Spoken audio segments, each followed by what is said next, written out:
नमस्कार, मैं Hari Kishore Meena, assistant professor physics, government girls college Khairoda. Electronics के लेक्चर में आपका स्वागत है। हम लोग आज जो लेक्चर जिस टॉपिक के बारे में हम अध्ययन करने जा रहे हैं वो है जटिल परिपथ जाल का लघुकरण।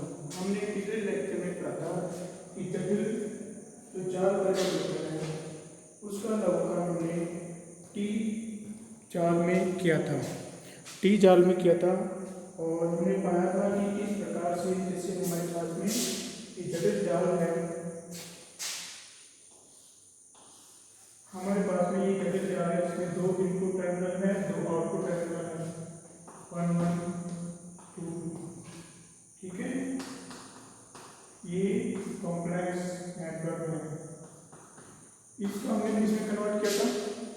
इसको हमने एक टी जाल में कन्वर्ट किया था। टी जाल में कन्वर्ट किया था इसको हमने, ठीक है। जिसके अंदर इस टी जाल में भी दो इनपुट टर्मिनल है और दो आउटपुट टर्मिनल है। इसमें ये Z1, ये Z2 और ये Z3 था हमारा। इनको कन्वर्ट करने के लिए हमने कुछ स्टैंडर्ड सिंबल यूज किए थे। हमने वो सिंबल थे Z1 OC, Z1 SC, Z2 OC और Z2 SC। ये है क्या? ये Z1 में टर्मिनल 1 पर कितनी प्रतिबाधा है? Z1 कब है? जब टर्मिनल 2 ओपन हो। ये टर्मिनल Z1 पर मापित प्रतिबाधा है जब टर्मिनल 2 शॉर्ट सर्किट हो। ये टर्मिनल 2 पर मापित प्रतिबाधा है जब टर्मिनल 1 शॉर्ट सर्किट हो। और ये टर्मिनल 2 पर मापित प्रतिबाधा है जब टर्मिनल युग्म 1 शॉर्ट सर्किट हो। ये ओपन सर्किट है। हमने देखा कि जैसे इस राशि का संबंध इससे सेम होने पर हमारे इस परिपथ का एक तरह से निरूपण करता सिंपलीफिकेशन है। अर्थात जो व्यवहार इस परिपथ का होगा, जटिल जाल का होगा, वही हमारा इस टी जाल का होगा। तो हम क्या करते हैं, हम लोग Z1 OC इस पर मापते हैं। तो इस Z1 OC के बराबर इस पर मापेंगे, Z1 OC बराबर होनी चाहिए ओपन सर्किट में, ये सर्किट ओपन होना चाहिए। तो हमारी कितनी आएगी? जब हम लोग टर्मिनल 2 को ओपन करते हैं तो हम लोग इन दोनों टर्मिनलों पर प्रतिबाधा का मापन करते हैं। तो हमारे पास में एक और उसके क्रम में Z3 श्रेणी क्रम में आ जाती है। तो ये हमारे पास में Z1 प्लस Z3 है।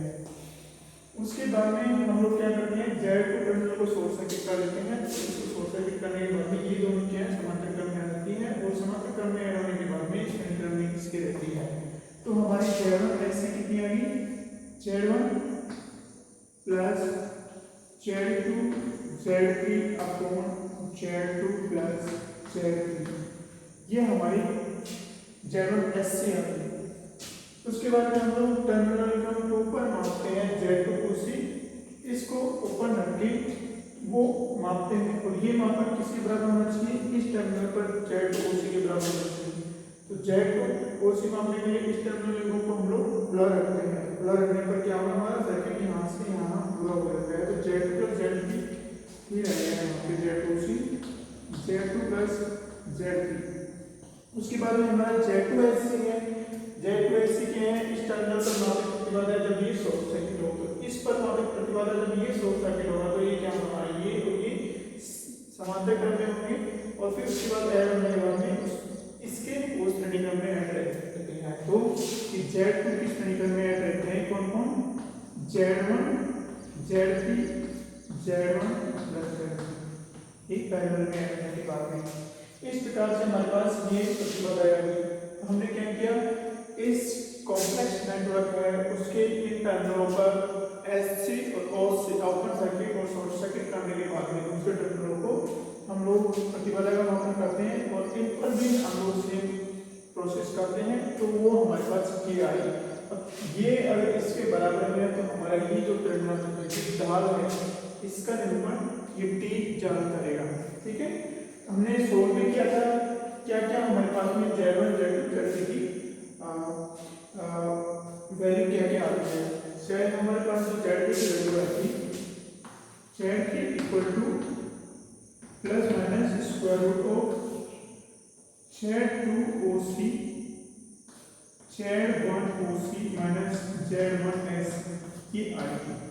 ठीक है, तो हमने ज्ञात किया कि अगर हमारा कॉम्प्लेक्स नेटवर्क का निरूपण ये टी जाल कर रहा है जिसमें Z1 Z2 Z3 तीन प्रतिबाधाएं हैं, Z1 Z2 Z3 तीन प्रतिबाधाएं हैं, तो उन Z1 Z2 Z3 का मान कितना होगा तो हमने इन समीकरणों से निकाले। हमारे पास में तीन समीकरण है और हमारे पास में तीन ही वेरिएबल है और एक वेरिएबल का मतलब हमें पता नहीं है कि वैल्यू क्या है। तो हमने Z3 ज्ञात कर लिया, हमें यहाँ से क्या करते हैं, यहाँ से Z3 का मान रखने के बाद में हम लोग Z1 का वैल्यू निकाल लेते हैं। तो Z1 की वैल्यू कितनी आएगी हमारे पास में Z1 OC माइनस Z3, और उसी प्रकार से हम यहाँ से Z2 का मान निकाल सकते हैं, Z3 का मान यहाँ रखें तो वो हमारे पास Z2 कितना आता है Z2 OC माइनस Z3। हमें Z3 पता है, हमारे Z3 ये है, Z3 का मान यहाँ रखेंगे हमारे पास में Z1 Z2 Z3 से होना है। इस प्रकार से हम लोग एक कॉम्प्लेक्स नेटवर्क को एक सिंपल नेटवर्क में बदल सकते हैं अगर हमें पता हो कि इसके इन टर्मिनलों पर मापे प्रतिबाधाएं क्या क्या हैं। अब हम लोग क्या करते हैं, एक इनमें संबंध निकालते हैं कि इनके अंदर क्या संबंध होगा। इस जाल के लिए आई थिंक वो सभी जालों के लिए एक संबंध होता है, और वो क्या है, हम लोग क्या करते हैं Z1 OC को Z2 OC से मल्टीप्लाई कर देते हैं। क्या करते हैं, Z1 OC को Z2 SC से मल्टीप्लाई करते हैं, इन दोनों को मल्टीप्लाई कर देंगे और इसको मल्टीप्लाई कर देंगे, तो आई थिंक दोनों बराबर आएंगे, और बराबर आते हैं हम लोग अभी सिद्ध करते हैं। अगर बराबर आते हैं तो किसी भी जटिल जाल के लिए या सिंपल जाल के लिए इन राशियों का गुणन वो एक समान रहेगा। ठीक है, तो सबसे पहले हम लोग Z1 SC को Z2 OC से मल्टीप्लाई कर देते हैं, तो Z2 प्लस Z3 को इससे मल्टीप्लाई करेंगे हम लोग। ठीक है, हम लोग क्या करेंगे Z2 OC को Z2 OC Z1 SC, ठीक है, इनको मल्टीप्लाई कर दिया हमने, तो Z2 OC कितना बना Z2 plus Z3, Z2 plus Z3, इसको हम लोग इससे मल्टीप्लाई कर देते हैं Z1 plus Z2 Z3 upon Z2 plus Z3। ठीक है, तो देखो इससे मल्टीप्लाई हो जाएगा ये, तो इससे जब ये मल्टीप्लाई होगा तो ये कैंसिल हो जाएगा। ठीक है, हमारे पास क्या बचेगा Z2 plus Z3 Z1 plus Z2 Z3। ठीक है, इसको ओवर से मल्टीप्लाई करते हैं तो हमारे पास क्या आएगा Z1 Z2 Z1 Z2, फिर Z2 Z3 यहाँ पे है हमारा Z2 Z3 प्लस और ये Z3 Z1। ठीक है, ये हमारे क्या आ गया Z2 OC Z1 SC, Z2 OC Z1 SC। ठीक है, ये आ गया। देखो हमने ऑर्डर लिखा है Z2 ओपन सर्किट को Z1 शॉर्ट सर्किट। ठीक है, प्रतिबाधा Z2 को प्रतिबाधा Z1 से मल्टीप्लाई करें, जब प्रतिबाधा Z2 मापी गई है एक शॉर्ट सर्किट ओपन सर्किट हो, और प्रतिबाधा टर्मिनल एलिमेंट ए पर मापी गई है जब टर्मिनल एलिमेंट 2 शॉर्ट सर्किट हो। ठीक है, यहाँ पे प्रतिबाधा 2 मापी गई है जब टर्मिनल एलिमेंट 2 पर मापी गई प्रतिबाधा Z2 जब टर्मिनल एलिमेंट 1 शॉर्ट सर्किट हो, और उसका मल्टीप्लाई है टर्मिनल एलिमेंट 1 पर मापी गई प्रतिबाधा जब टर्मिनल एलिमेंट 2 शॉर्ट सर्किट हो। ठीक है, ये ओपन सर्किट है। तो हमारे कितना है Z1 Z2 plus Z2 Z3 plus Z3 Z2। तो हम लोग देख सकते हैं कि इसके सिरे पर मापी गई प्रतिबाधा जब ये शॉर्ट सर्किट हो, और इसके सिरे पर मापी गई प्रतिबाधा जब ये खुला हो, दोनों का हम लोग अगर मल्टीप्लाई करें तो हमारे पास क्या आएगा, इन तीनों का मल्टीप्लाई आएगा ऑर्डर में Z1 Z2 Z1 Z2 Z2 Z3 और Z3 Z1। ये आ गया Z1 Z2 Z2 Z3 और Z3 Z3। अब हम लोग क्या करेंगे, क्या करेंगे हम लोग Z1 OC Z1 OC Z2 SC, ठीक है। इन दोनों को हम लोग मल्टीप्लाई करते हैं और देखते हैं कि क्या इन दोनों इसका मान भी वही आता है क्या। करते हैं मल्टीप्लाई। तो Z1 OC कितना है हमारा Z1 प्लस Z3, ये तो हमारा Z1 OC है। और Z2 SC कितना हमारा Z2 plus Z3 upon Z1 plus Z2, ये हमारा आ गया multiply by Z2 plus Z1 Z3 upon Z1 plus Z3, ठीक है। इससे हम मल्टीप्लाई करेंगे तो इससे ये मल्टीप्लाई हो जाएगा और ये यहाँ से कर कैंसिल होने के बाद ये बचेगा हमारे पास में। तो ये हमारे पास कितना आ रहा है Z1 plus Z3 time Z2 plus Z1 Z3, ठीक है। इसको हम लोग मल्टीप्लाई करते हैं तो ये आएगा Z1 Z2 Z3 Z2, ठीक है। कितना आएगा Z1 Z2 plus Z3 Z2 और प्लस में हमारे Z1 प्लस Z3, ठीक है।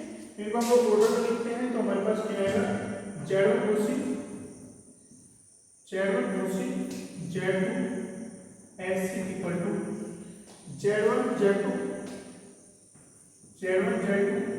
Plus Z2 Z3 plus Z3 Z1, ठीक है।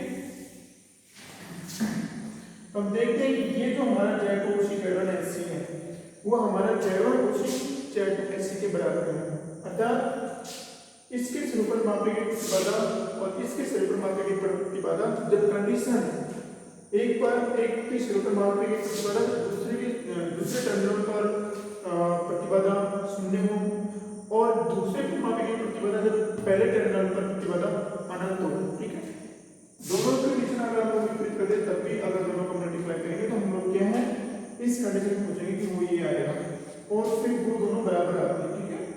क्या अगर टर्मिनल 2 पर हम लोग ओपन सर्किट रखते हैं और टर्मिनल 1 पर शॉर्ट सर्किट रखते हैं, अगर हम लोग इसका विपरीत करते हैं क्या कि टर्मिनल 1 पर हम लोग ओपन सर्किट रखेंगे और टर्मिनल 2 पर शॉर्ट सर्किट रखेंगे, ठीक है। और मल्टीप्लाई करेंगे तो क्या होगा हमारा Z2 OC Z1 SC इसके बराबर हमारे क्या आएगा Z1 OC Z2 SC, ठीक है। ये दोनों हमारे पास बराबर आएंगे। तो हम हमारे पास क्या है कि टर्मिनल के लिए भी है हमारे पास में और इसके लिए भी है। अभी हम लोग क्या डेल्टा जाल के लिए भी निकालेंगे कि ये दोनों बराबर आते हैं, ठीक है। हालांकि इनका जो वैल्यू आता है निकालने का कि Z1 Z2 plus Z2 Z3 और Z3 Z1 की जगह कुछ और कॉम्बिनेशन हो सकता है जो कि प्रतिबाधा है जिस टूटियों एक दूसरे से जुड़ी हुई है जाल में, लेकिन हमारा ये और ये दोनों बराबर ही आते हैं, ठीक है। तो आज हम लोग ये देखा कि किस प्रकार से ये दोनों बराबर है और हमने इस जाल का इसमें रूपांतरण किया तो ये प्रतिबाधा ये आ रही है, ठीक है। अब हम लोग क्या करेंगे एक जटिल जाल का डेल्टा जाल में रूपांतरण करेंगे।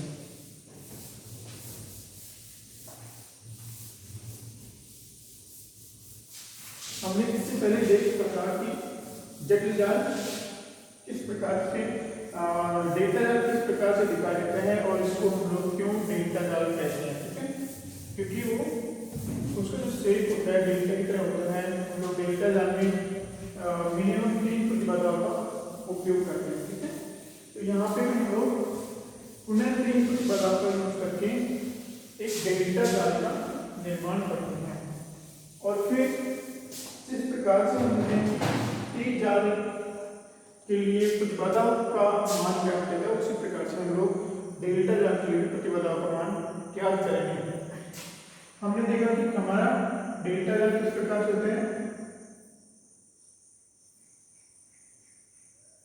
ऊपर की साइड डेल्टा की, एक नीचे की साइड और एक ये साइड, ठीक है। इसको हम लोग पाई जाल भी कहते हैं। ये हमारा पाई जाल हो गया। ये जटिल जाल कॉम्प्लेक्स नेटवर्क है। इसके टर्मिनल विभव 1 1 और 2 2 है और इसके भी टर्मिनल विभव हमारे कौन से 1 1 और टू टू है, ठीक है। ये हमारी जेड ए है, ये जेड बी है और ये जेड सी है। ये क्या है हमारा पाई या डेल्टा जाल, पाई या डेल्टा जाल, ठीक है। अब हम लोग क्या करेंगे, उन्हें इस कॉम्प्लेक्स जाल के लिए हम लोग Z1OC, Z1SC, Z1SC, Z2OC और Z2SC इनका मान ज्ञात करेंगे। इस जाल के लिए हम लोग ये चारों प्रकार की प्रतिबाधाएं ज्ञात करते हैं।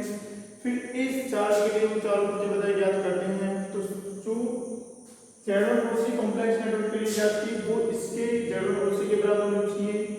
Z1SC कॉम्प्लेक्स नेटवर्क के लिए ज्ञात की वो इस पाई डेल्टा के बराबर होनी चाहिए। और Z2OC जो जटिल जाल के लिए वो इसके Z2OC के बराबर होनी चाहिए। और जो Z2SC उसके हैं जटिल जाल के वो इसके Z2SC के बराबर होनी चाहिए। अगर ये चारों राशियां बराबर है तो हमारा ये जाल इसके जाल के बराबर होगा, ठीक है। इसके जो टर्मिनल है उनका उल्टा और धनात्मक मान इस जाल के उल्टा और धनात्मक मान के बराबर होगा, ठीक है। हमको पता नहीं इसके अंदर कितनी प्रतिबाधाएं जुड़ी हुई है, कितने कैपेसिटर है, प्रेरक वगैरह जो भी विद्युत चालक किया है और प्रतिबाधाएं हैं जो जुड़ी हुई है इसमें और वो किस रूप में जुड़ी हुई है, लेकिन हम लोग उसका सिंप्लीफिकेशन कर लेते हैं और प्रतिबाधा की। हाँ, ये क्या है, ये भी पैसिव है और ये भी पैसिव है, दोनों में हमारे पास में कोई विद्युत बल स्रोत नहीं लगा है। हमने Z1OC, Z1SC, Z2OC, Z2OC इसके लिए याद कर लिया। हम लोग इसके लिए याद करते हैं तो पहली राशि क्या है हमारे पास में Z1OC। तो Z1OC क्या करेंगे हम लोग, टर्मिनल निगम एक पर मापित प्रतिबाधा जब टर्मिनल निगम टू ओपन हो, जैसे ही हम लोग इसको ओपन करेंगे तो क्या होगा हमारे पास में, टर्मिनल निगम टू ओपन होने पर क्या होगा, तो देखो ये प्रतिबाधा इसके समांतर श्रेणी क्रम में है और फिर उसके यहाँ पे समांतर टर्मिनल है। देखो अगर हम लोग इसको थोड़ा सा इस प्रकार से खींच लेंगे तो हमारे पास कैसे आएगा, हमने इसको लंबा कर दिया तो ये हमारी जेड है, ठीक है। और लंबा करने के बाद में ये भी, क्योंकि ये ओपन है तो इसका कोई वो नहीं है, ठीक है। तो हमारे पास दो टर्मिनल है, उसके बाद हमारी ये जेड सी है, ठीक है, इसके श्रेणी क्रम में जुड़ा हुआ है। और फिर ये टर्मिनल इस टर्मिनल से जुड़ा हुआ है और इस टर्मिनल से एक जेड भी हमारे पास में जुड़ी हुई है, ठीक है। इस प्रकार से होती है जेड, ठीक है। तो हम लोग टर्मिनल को टू को ओपन करने के बाद देखते हैं कि हमारे ये है और ये दोनों श्रेणी क्रम में रहती है और ये इस श्रेणी क्रम के समांतर क्रम में रहती है, ठीक है। तो ये एक टर्मिनल नंबर 1 हो गया, ये भी टर्मिनल नंबर 1 है, ये वाला, ठीक है। ये यहाँ पे जुड़ी हुई है इस टर्मिनल नंबर 1 पर। तो टर्मिनल नंबर 1 पर क्या क्या जुड़ी हुई है, जेड जुड़ी हुई है, जेड से जुड़ी हुई है। तो टर्मिनल नंबर जेड जुड़ी हुई है, जेड से जुड़ी हुई है। और टर्मिनल नंबर का एक का दूसरा टर्मिनल है उसमें हमारी जेड और जेड जुड़ी हुई है, ये जेड बी और जेड जुड़ी हुई है और जेड बी जेड सी के समांतर क्रम में। अब हम लोग आसानी से इस टर्मिनल नंबर 1 पर मापित प्रतिबाधा ज्ञात कर सकते हैं। कितनी है हमारी, ये दोनों श्रेणी क्रम में Z B Z C, Z B Z C, ठीक है। Z B plus Z C, Z B plus Z C श्रेणी क्रम में और उनके समांतर क्रम में क्या है हमारा जेड ए है। तो इसको हम लोग जेड ए से मल्टीप्लाई करते हैं, Z by Z A plus Z B plus Z C, ठीक है। इस प्रकार से प्रतिबाधाएं ऐड होती है, हमने ऐड कर दी। उसके बाद में हमारा Z1OC, Z1SC निकालना है हमको। तो Z1SC कैसे आएगा, हमारे टर्मिनल निगम ये 2 है, ठीक है, ये 2 टर्मिनल निगम हमको Z1SC निकालना है। तो Z1SC निकालने के लिए हम क्या करेंगे, देखो Z1 पर मापित प्रतिबाधा जब ये टर्मिनल निगम क्या होगा, शॉर्ट सर्किट होगा। तो हम लोग इसको शॉर्ट सर्किट कर देते हैं, ठीक है। तो देखो हमारी जो करंट यहाँ पे इधर जाएगी तो इसको प्रतिबाधा का सामना करना पड़ेगा, तो ये यहाँ नहीं जा करके डायरेक्ट शॉर्ट होगी यहाँ होगी इधर आ जाएगी, मतलब इस तरह से एक्ट करेगी। माना कि यहाँ पे कोई प्रतिबाधा ही नहीं लगी है, ठीक है। तो हमारे ये एक पर वापस प्रतिबाधा कितनी होगी, इस सिरे पे और इस सिरे पे ये दोनों प्रतिबाधा क्या है, जुड़ी हुई है, तो समांतर क्रम में आ जाएगी दोनों। इस प्रकार से देखो ये है हमारी ZB और ये है हमारी ZA, ठीक है। दोनों कैसे आ गई, समांतर क्रम में, तो दोनों ऐड किया हमने तो क्या हो गया हमारा Z1SC equal to ZA ZB upon ZA plus ZB, ठीक है, ZA प्लस ZB। अब हम लोग इस टर्मिनल की गुण के ऊपर बताइए याद करेंगे, ये हमारी ZC है, ठीक है।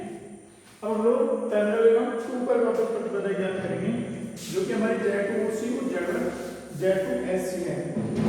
तो Z2OC कितनी होगी हमारी, Z2OC टर्मिनल एवं 2 पर मापित प्रतिबाधा जब ये हमारा ओपन हो, देखो ये टर्मिनल जो ओपन रहता है, इसका मतलब है कि ये जो यहाँ इन दोनों के बीच में ये जो सर्किट पूरा होगा हमारा, इसके समांतर क्रम श्रेणी क्रम में ये है हमारा ZB और ZC। देखो इस प्रकार से हमारा सर्किट बनेगा,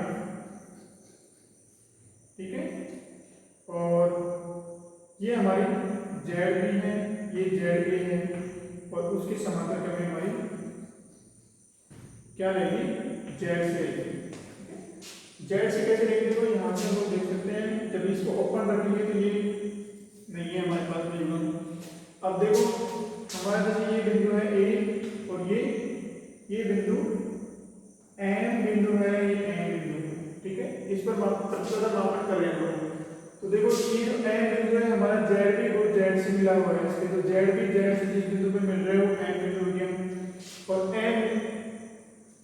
M बिंदु हो गया, और जिस बिंदु पे हमारा ZA और ZC मिल रहे हो N बिंदु के, तो ZA और ZC इस बिंदु पे मिल रहे हो N हो गया, ठीक है। ये भी यूरोप 2 है, ये भी यूरोप 2 है।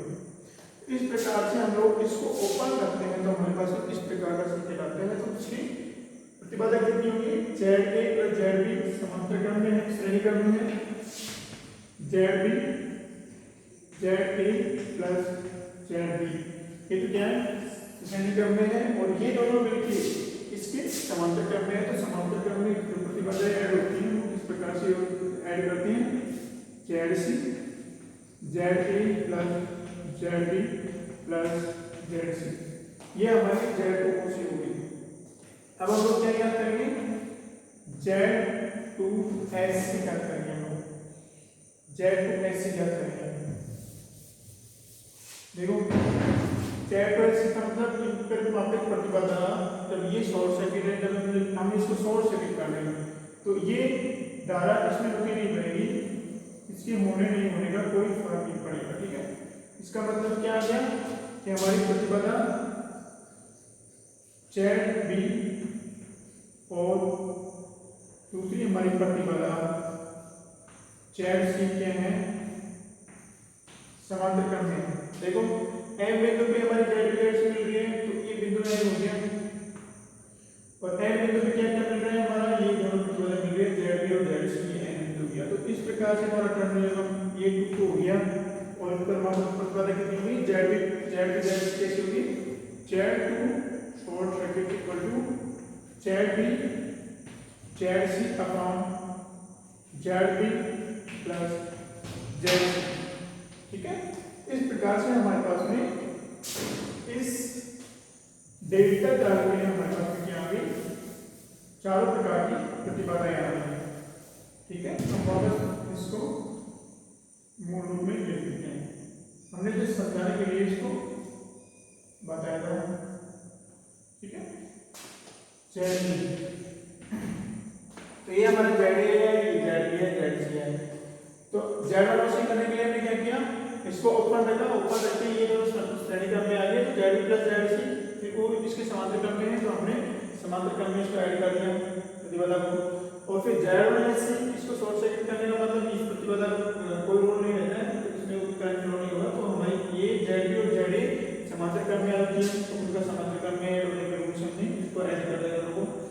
उसके बाद में जेड टू ओ सी इसकी सिर्फ प्रमापित प्रतिबाधा जब ओपन हो तब क्या होगा हमारा जेड बी और जेड ई श्रेणी क्रम में है और दोनों मिलके इसके समांतर क्रम में जेड सी के जो समांतर क्रम के नियम से हमने इसको ऐड कर दिया और उसी प्रकार से हमने जेड टू ओ सी ज्ञात कर लिया। जेड टू ओ सी मतलब इस प्रमापित प्रतिबाधा जब सोर्स से मिलेगा तो सोर्स से होगा तो ये प्रतिबाधा कोई रोल नहीं करेगा। तो दोनों प्रतिबाधा जेड बी और जेड सी क्या होगी समांतर क्रम में होगी। तो समांतर क्रम में किस प्रकार से प्रतिबाधा ऐड होती है उनको हमने तुल्य प्रतिबाधा से प्रतिस्थापित कर दिया। इस प्रकार से हमारे पास में इस पर मापित चारों प्रकार की प्रतिबाधा है। ये चारों प्रकार की प्रतिबाधाएं हमने इस चार्ट पर मापित चारों प्रकार की प्रतिबाधाओं की तुल्य रख दी। अब हमारा जेड जेड जेड सी की जो वैल्यू आएगी इस समीकरण से उसको हम लोग यहाँ पे रखते हैं। तो ये क्या है हमारा ये जाल इसको रिप्रेजेंट करेगा। अतः जटिल जाल में हमारा जेड वन ओसी इस जाल के इसके बराबर होनी चाहिए। फिर जटिल जाल का ये हमारा डेल्टा जाल का इसके बराबर होना चाहिए।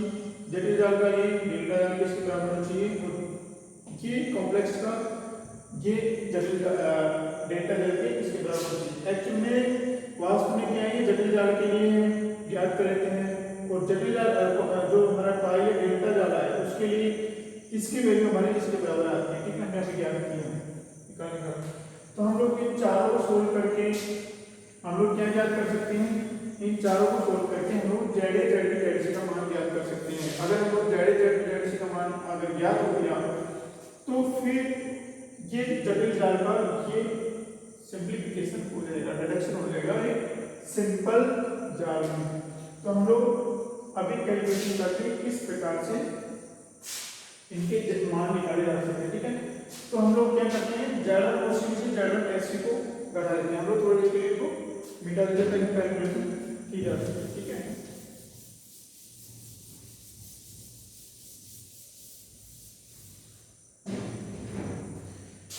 जेड वन ओसी से जेड वन एस सी को घटा देते हैं। Z one OC minus Z one S C. ठीक है तो इसमें से इसको घटाएंगे तो हमारे पास में क्या आएगा इसको इससे मल्टीप्लाई किया क्या है हमारा Z A Z B plus Z C divided by Z A plus Z B plus Z C. इसमें से हमारा जेड वन एस सी हटा दिया हमने वो क्या है हमारा Z A Z B divided by Z A plus Z घटाया देखिए क्या बनता है जेड प्लस जेड बी इससे मल्टीप्लाई होगा हमारा और के इससे मल्टीप्लाई हो जाएगा। देखते हैं हमारा कैसे आता है ये।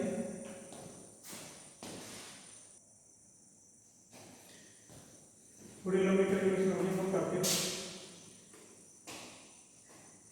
इक्वल टू इसको इससे मल्टीप्लाई कर देंगे Z A Z B plus Z A Z C multiply by Z A plus Z B minus Z A Z B multiply by Z A plus Z B plus Z C. ठीक है और इसके grade में क्या है हमारा ये दोनों मल्टीप्लाई में है Z A plus Z B plus Z C multiply by Z A plus Z B. ठीक है ये दोनों मल्टीप्लाई करेंगे। अब देखो हम लोग मल्टीप्लाई करते हैं तो यहाँ पे आएगा हमारा Z A square Z B तो ये आ गया हमारा equal to Z A square Z B plus Z A square Z C plus Z A Z B square plus Z A Z B Z C. ठीक है एक बार जब Z को मल्टीप्लाई कर दिया उसको तो हमारे पास जेड स्क्वायर सी आ गया यहाँ पे जेड है और एक बार हमने इससे मल्टीप्लाई कर दिया जेड बी तो हमारा जेड बी स्क्वायर और जेड सी आ गया। अब हम लोग इसमें क्या करते हैं लोग जेड को इससे मल्टीप्लाई करते तो हमारे पास में गया minus Z A square Z B. ठीक है फिर आ गया minus Z A Z B square minus Z A Z B और जेड सी। ठीक है ये आ गया हमारा बच गया Z A Z B Z C upon Z A plus Z B. ठीक है, हमने जेड वन कोसी से जेड वन ऐसे लगाया था। ठीक है, इसको हम इससे मल्टीप्लाई करेंगे तो हमारे ए से मल्टीप्लाई होगा Z A square Z B, B से मल्टीप्लाई होगा Z A Z B square, C से मल्टीप्लाई होगा Z A Z A Z B Z C में यहाँ पे। ठीक है, अब देखो हमारा Z A square Z B से Z A square Z B cancel हो जाएगा, Z A square Z C से Z A square Z C यहाँ पे पहले तो कैंसिल नहीं होगा, फिर Z A Z B square इस Z A Z B square से कैंसिल हो जाएगा, और Z A Z B Z C Z A Z B Z C से कैंसिल हो जाएगा, यहाँ से ये कैंसिल हो जाएगा। हमारे पास क्या बच गया Z A square Z C बच गया। तो हम लोग यहाँ पे लिख सकते हैं हमारे पास क्या बच गया जेड ए स्क्वायर, हम लोग लिखेंगे Z A square Z C divided by Z A plus Z B plus Z C multiply by Z A plus Z B. ठीक है, हम लोग किसी प्रकार से मैथमेटिकल कैलकुलेशन है इसी प्रकार से सॉल्व करके हम लोग Z A Z B Z C का मान ज्ञात कर सकते हैं। तो हमारे पास जेड वन कोसी जेड वन इसका मान क्या आ गया ये आ गया। ठीक है, हम लोग उसको बचा के यहाँ पे लिख देते हैं। ठीक है, ताकि और कैलकुलेशन लोग उधर कर सके। हमारे पास में Z one OC minus Z one S C equal to कितना आ गया हमारे पास में Z A square Z C upon Z A plus Z B plus Z C multiply by Z A plus Z B, ये आ गया। ठीक है, अब हम लोग थोड़ी और कैलकुलेशन करते हैं। ठीक है, ये हमारा जेड वन ओसी आ गया, Z one minus Z one LC आ गया, हटा देते हैं इसको।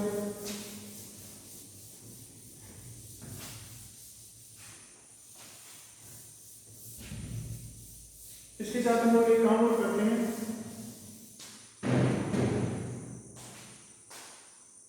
इसको हम ठीक है हमारे पास जेड टू ओसी है, तो इसको हम लोग जेड टू ओसी से मल्टीप्लाई कर देंगे। ठीक है, तो देखो Z two OC multiply by Z one OC minus Z one SC, इसका मान कितना है ये हमारे पास है Z C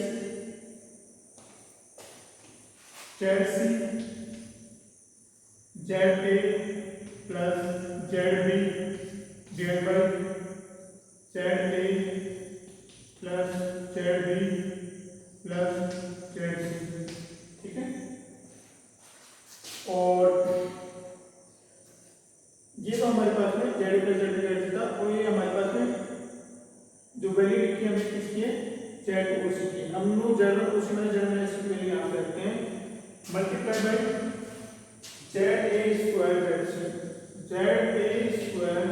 Z C divided by क्या है हमारे पास में Z A plus Z B plus Z C multiply by Z A plus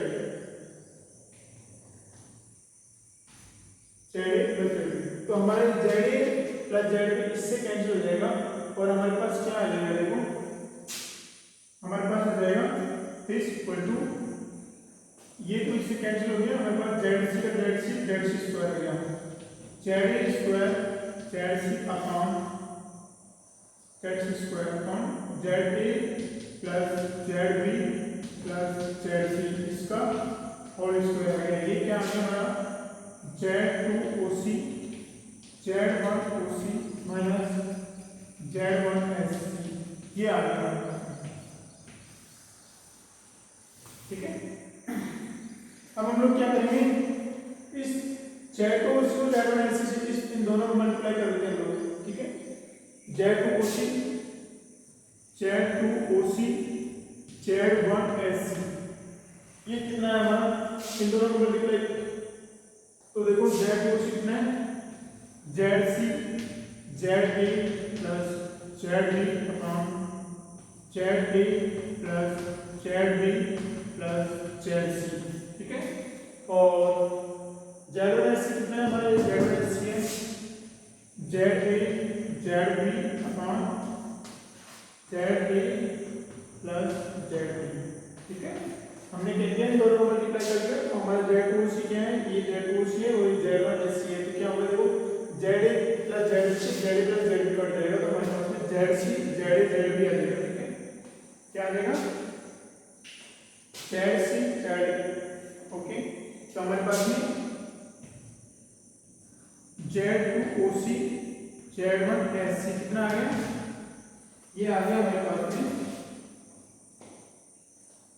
Z A Z B Z C, Z A Z B Z C upon Z A plus Z B plus Z C. ठीक है, ये आ गया हमारा Z two C Z one S C का मान। ठीक है, अब हम लोग क्या करते हैं, हमारे पास में ये Z A Z Z C, ठीक है, Z A Z B Z C है, Z A Z B Z C upon Z A plus Z B है। हम लोग क्या करते हैं, इस समीकरण में इसका भाग ले लेते हैं। ठीक है, तो हमारे पास में देखो ये Z A plus Z C से एक जेड प्लस जेड सी, वैसे हम लोग क्या करते हैं, इसका स्क्वायर रूट करते हैं पहले। ठीक है, क्या करेंगे, हम लोग इसका स्क्वायर रूट करेंगे और इसका स्क्वायर रूट करने के हमारे पास क्या आएगा, square root of Z two O C Z one O C minus Z one S C, ये किसके बराबर होगा हमारा, ये होगा Z A Z B upon Z A Z C upon Z A plus Z B plus Z C. ठीक है, तो हम लोग क्या करेंगे, इसका स्क्वायर रूट कर दिया तो हमारे पास में Z A Z C upon ये सिंगल फॉर्म में आ जाएगा। ठीक, अब हम लोग क्या करेंगे, इसके अंदर इसका भाग ले लेंगे। ठीक है, देखो सब समान है, इसमें सिर्फ जेड ए जेड सी है, यहाँ पे जेड बी है, तो हमारे पास में क्या करेंगे, इसमें इसका भाग लेंगे तो हमारे पास जेड बी का मान आ जाएगा। ठीक है, हम लोग भाग लेके लिखते हैं,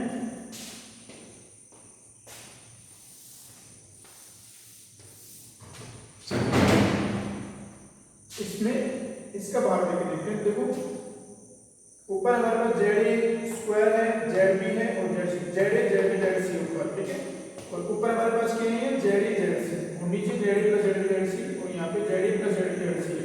तो जब इसमें हम लोग इसका भाग देंगे तो सब कैंसिल हो जाएगा, सिर्फ जेड बी बच जाएगा। ठीक है, इसमें इसका भाग देंगे तो हमारे पास किसकी वैल्यू रहेगी, जेड बी की वैल्यू आ जाएगी, जो कि हमारे पास क्या है, Z two O C Z one S C upon square root of Z two O C Z one O C minus Z one S C. ठीक है, ये हमारी जेड बी का मान आ गया। तो हमने देखा कि इन समीकरणों को हम लोग हल करके जो मैथमेटिकल कैलकुलेशन है हमने जेड बी का मान निकाल लिया। तो जो कॉम्प्लेक्स नेटवर्क था उसका हम लोग डेल्टा नेटवर्क में अगर रूपांतरण करते हैं तो हमारा जेड बी का मान ये होना चाहिए। ठीक है, तो हम लोग किसी भी कॉम्प्लेक्स नेटवर्क पे Z two C Z one S C इनका मान ज्ञात करके हम लोग उसमें बी का जेड बी का मान निकाल सकते हैं। उसी प्रकार से हमारा जेड सी और जेड ए का मान भी निकाल सकते हैं हम लोग। नेक्स्ट लेक्चर में हम लोग जेड बी के अलावा जेड ए और जेड सी का मान कैलकुलेट करके निकालेंगे।